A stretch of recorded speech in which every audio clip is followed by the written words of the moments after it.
On today's episode of Watch JR Go, we are here with the Can-Am Maverick that I broke because I jumped it a lot. And today, we're going to try to make it more jump-proof.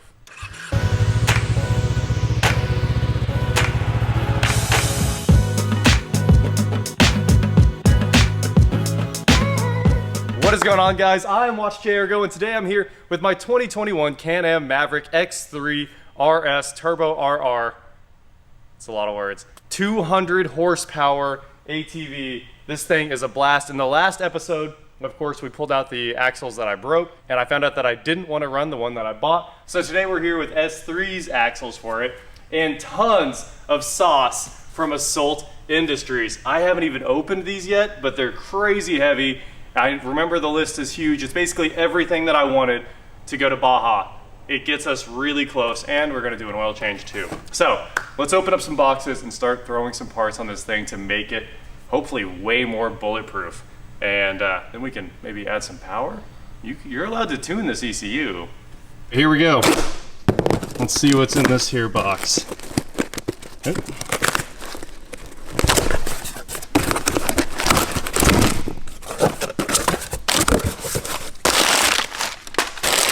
Bolts, that's what we got. Just a bunch of bolts.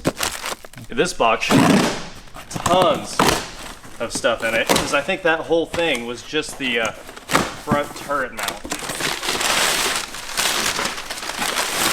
Yeah, we got a shirt. We've got mirrors to help us be more street legal in Kansas, even though we don't even have to have them.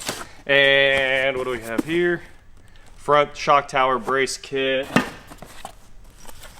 Radius rod double shear bracket for the radius rods here. Tie rod kit. And I think this is the Billet radius rods. There's the label. Radius rod kit, high clearance. Wow. They feel amazing. Got the Made in USA flag there. I mean, what quality. What quality. All right, well, this is the lower, if I remember right. So let's get to building. First things first, let's get those new KMC wheels off of the X3, and then we can start replacing the axles, the CVs, and then we can start doing the radius rods and all that other good stuff. Actually, the radius rods have to come off to do the CVs, so this should be really easy. Kind of gets everything at once, and we'll just knock them all out.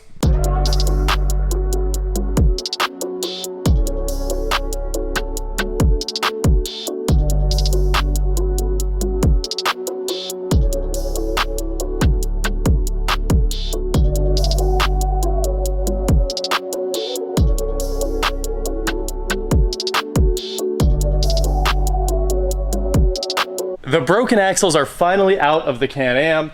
You can see we have all the driver's side radius rods hanging there, and I just kind of left them all attached in order so we can measure and compare to the new radius rods.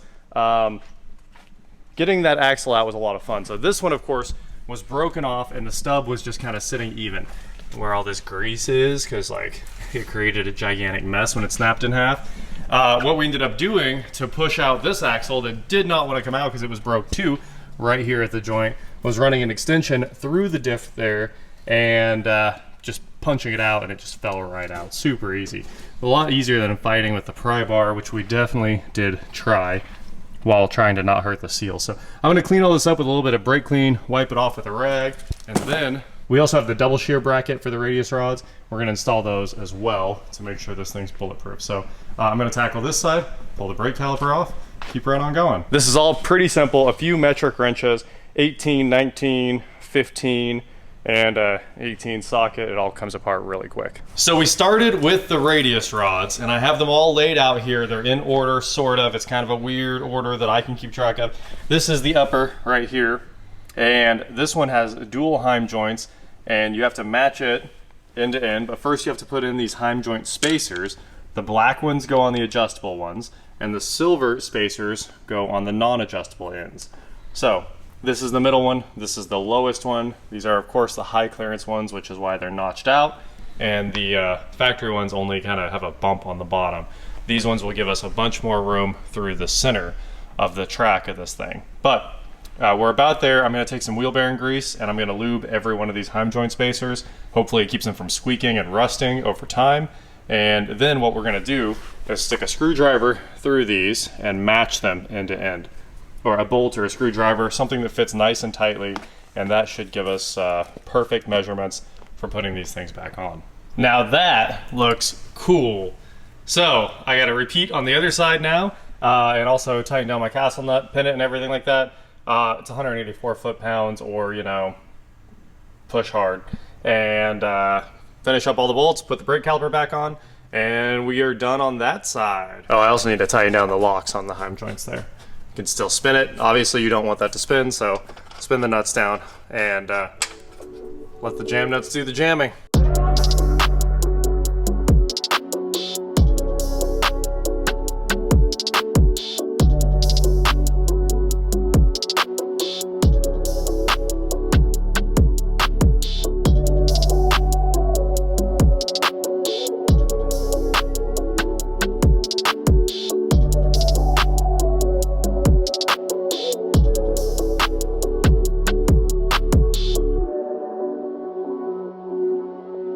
Wheels and tires are back on. Those radius rods look incredible. I love the new look back here. It's much beefier, and you can see it gives you another, what, 2-3 inches of ground clearance underneath that thing, which should let us go over about everything we need to get over. Now we're gonna mount the side mirrors. Figured it'd be cool to be able to see behind me. And usually that middle mirror, the side mirror, is so tall that I can't really see over it, over the back of this thing. All right, so you just kind of slip that thing over there. Let's start putting the screws back in. Oop. So that didn't work out at all.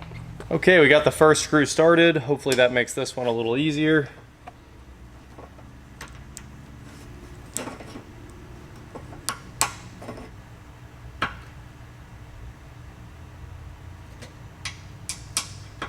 We've got our first bracket on. Now we just have to screw in the mirror.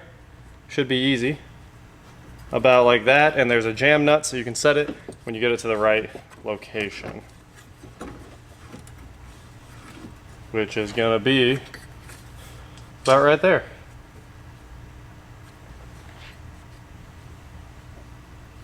Cool. All right, now we get to move on to the front of this thing with the new shock tower brace. Thing is wrapped up.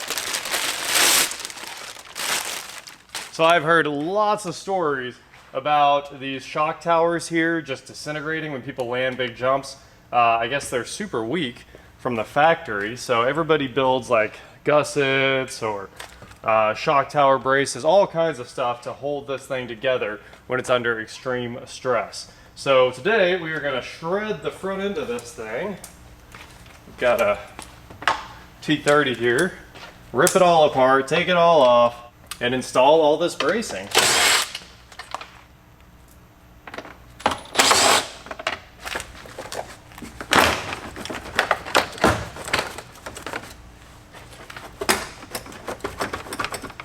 Okay, here we go. I think that's the whole front clip as long as I have all the wires unhooked, which it appears I do.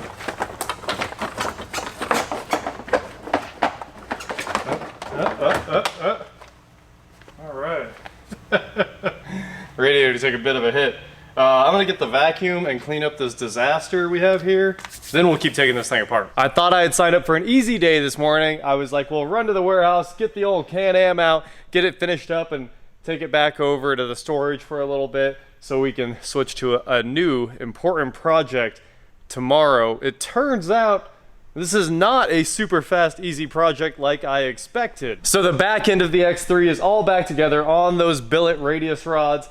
It ended up taking quite a bit of time to do that and both CVs and clean everything and put it all back.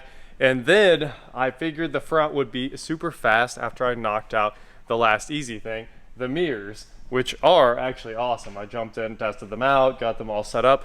It's great, but the entire front end of the machine needs to come off now for that gusset kit. It makes everything in here double shear, super heavy duty, ready for some real off-road usage. Most of this car is single shear from the factory, and the bolts will eventually waller out the holes and break things. Well, all of these assault parts are here to fix it, but it's gonna take a good amount of time. I actually should probably put it up on the lift because all of the A-arms need to come off, the shocks need to come out, the radiator needs to come out, the bumper needs to come off, and all of the factory welded tab style bolts need to get cut, almost all of them, and they all get replaced with new, much heavier duty steel.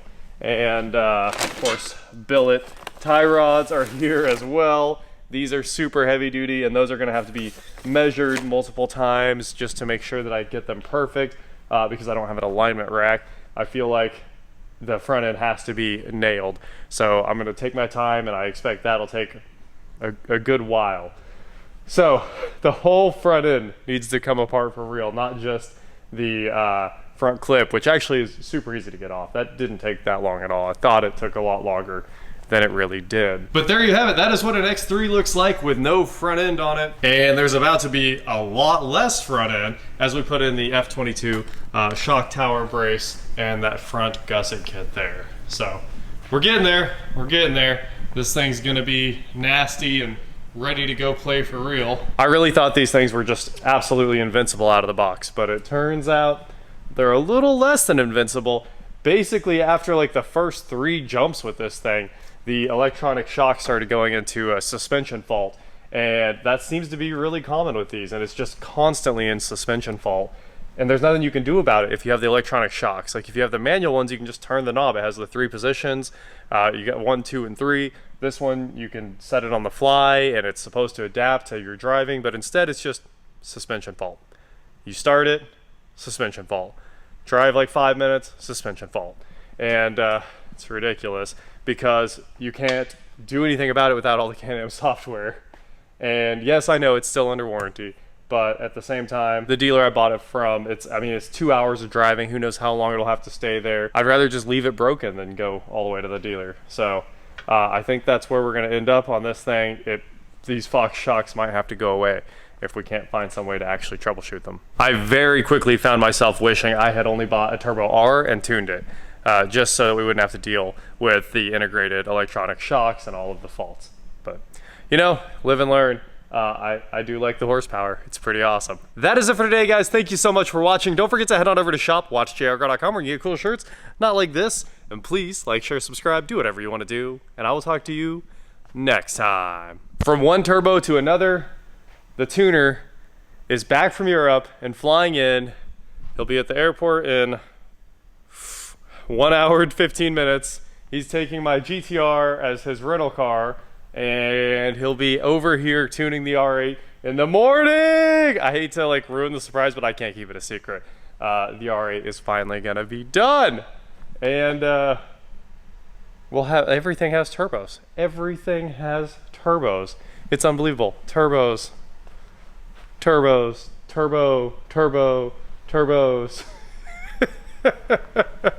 Absolutely ridiculous. The R8 will be over here with its turbos, compound turbos outside, just turbos on turbos.